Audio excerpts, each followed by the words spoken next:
Europe 1. Il est 8h18 et ce matin, Bernard Poirette, vous recevez le président du Conseil économique, social et environnemental, Patrick Bernasconi. Monsieur Bernasconi, bonjour. Bonjour. Merci d'être ce matin au micro d'Europe 1. Au lendemain donc de la venue au CESE du président Macron, il n'est pas venu vous voir vous, il est venu rencontrer les 150 citoyens qui font partie de ce comité chargé d'ici la fin du mois de mars de faire des propositions pour tenter de limiter le réchauffement climatique. D'abord une question, est-ce que, en fait, monsieur Macron, il répondait à une invitation d'un de ces 150 citoyens qui lui avait envoyé un mot en disant « Venez nous voir, on pourra discuter en cours de travaux ». Tous étaient d'accord pour le faire venir, les 150, ou il y en a qui disaient « Bah non, il n'y a pas besoin qu'ils viennent ». Il y a eu un débat entre eux, certains étaient plutôt favorables, d'autres exprimaient un certain nombre de réserves. Oui. Ils avaient peur de se faire influencer ? Oui, sans doute, et puis un peu peur par rapport à cet exercice particulier de recevoir un président de la République, une certaine appréhension. Mais au final, il est venu et je pense que les choses se sont passées convenablement avec eux et plutôt même à la satisfaction générale. Comment vous l'avez perçu, vous, le président Macron ? Est-ce qu'il était très à l'aise ? Parce qu'à un moment, il a eu l'air crispé et un petit peu sur la défensive quand il s'est d'ailleurs lancé en disant « Oui, on m'accuse sur mon bilan social, mais je suis pas comptable des erreurs d'avant, etc. » Mais sur les affaires d'environnement pur, il était cool. D'abord, je pense qu'il était très heureux, et il m'a dit je suis même très ému de venir à la rencontre de ces 150 citoyens. Il faut comprendre que c'est quand même une véritable innovation démocratique. C'est tout nouveau. C'est quand même la première fois que l'on fait ce type d'exercice dans notre pays, dans notre histoire. Oui. Et donc, évidemment, il avait une certaine émotion à venir partager avec ces 150 citoyens. Non, moi je l'ai trouvé plutôt détendu, avec une vraie volonté de faire la pédagogie du processus, comment il pourrait reprendre ou pas certaines propositions qui seraient faites. Et il les a incités vraiment à faire des propositions très concrètes de façon à les reprendre de façon le plus efficacement possible. Alors justement, Patrick Bernasconi, il faut préciser les choses, parce que ce matin, on entend parler de référendum. Mais moi, j'ai compris que certaines propositions pourraient être soumises à référendum, mais pas forcément toutes. Oui, évidemment, il faut évidemment qu'elle soit suffisamment précise et libellée de façon à ce qu'elle puisse être reprise. Il faut aussi que ça concerne soit un projet de loi simple ou un projet de loi organique. On ne va pas rentrer dans la mécanique institutionnelle. C'est compliqué. Parce que ça ne peut pas être là où il a expliqué où ce serait un peu plus difficile si on propose un référendum pour modifier la Constitution. D'accord. Mais par contre, tout ce qui concerne les lois simples et les lois organiques, il était tout à fait favorable si la demande était suffisamment précise de soumettre à référendum telle ou telle proposition. Et là, il a été très clair. Alors, nous sommes bien d'accord que toutes ces propositions qui seront formulées début avril, à la fin des travaux, le président Macron s'est engagé à les appliquer, on est bien d'accord, malgré la puissance des lobbies agricoles, industriels, etc., qui disent « Attention, ce qui va sortir de ce machin-là, ça va nous ruiner, etc. » Il a dit qu'il le ferait. Il a dit qu'il les incitait à être très forts dans leurs propositions. Il a dit qu'il reviendrait vers eux pour expliquer ce qu'il était en capacité de reprendre, et s'il y avait un débat autour d'un sujet, il en discuterait avec eux, et s'il ne reprenait pas un sujet, il le dirait. Pourquoi il ne le reprendrait pas ? Donc il a été très clair sur la façon de faire. Donc ça a été intéressant pour eux. Il les a aussi évidemment mis dans une certaine pression. Et évidemment, ça s'est bien ressenti au sein de cette assemblée que la pression elle était là.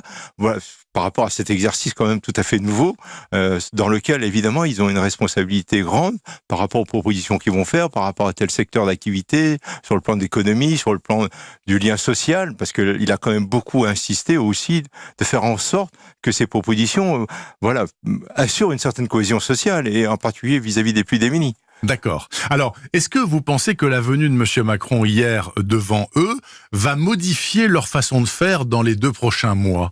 Par rapport à ce qu'ils ont fait ces derniers mois. Je pense vraiment qu'ils sont très engagés. Depuis le début, ils se documentent, ils cherchent à comprendre.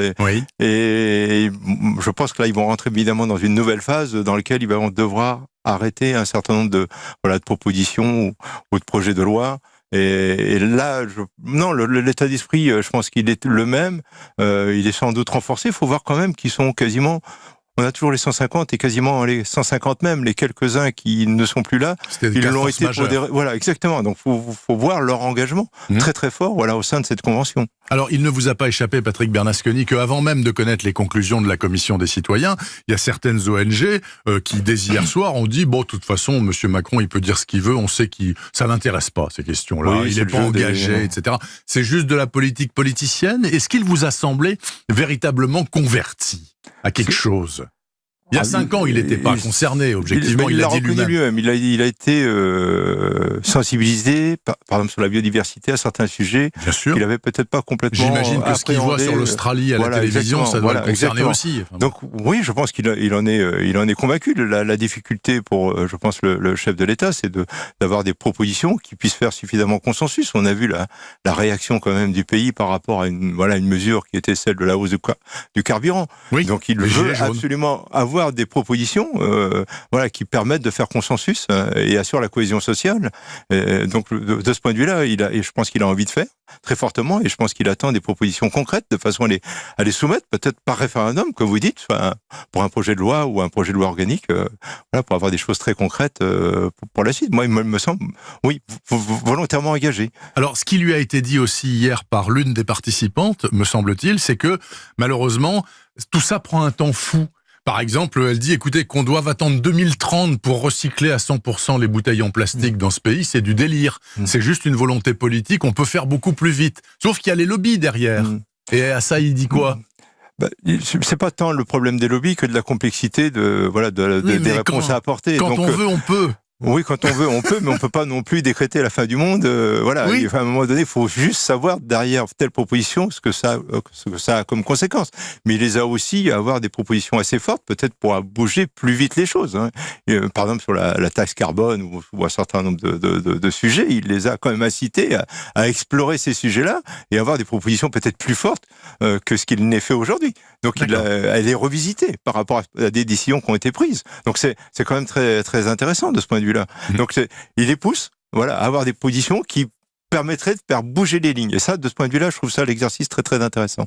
Merci beaucoup. Patrick Bernasconi, président du Conseil économique, social et environnemental, le CESE, qui accueille donc les travaux de la Commission citoyenne pour limiter le réchauffement climatique. Commission qui rendra ses conclusions début avril, et au-delà, il y aura des effets, des textes de loi, éventuellement un référendum. C'est ce qu'a promis M. Macron hier devant cette commission. Merci M. Bernasconi. Je vous souhaite un bon week-end et une bonne année. Et on organise. Et je vous souhaite bien sûr. Je sais que vous accueillez, vous chapeautez, vous organisez. Bien sûr, parce que c'est un point important. Et d'ailleurs, il y a le projet de réforme qui arrive, important. Il s'est engagé à réformer l'institution du CESE. Oui. Pour permettre justement d'abriter ces conventions et bien les développer. Absolument. Je vous souhaite aussi une bonne année. De manière à ce qu'il y ait l'Assemblée nationale, le Sénat et dorénavant le CESE, qui soit le troisième pôle donc de la réflexion et de l'action citoyenne dans ce pays. Merci beaucoup, M. Bernasconi.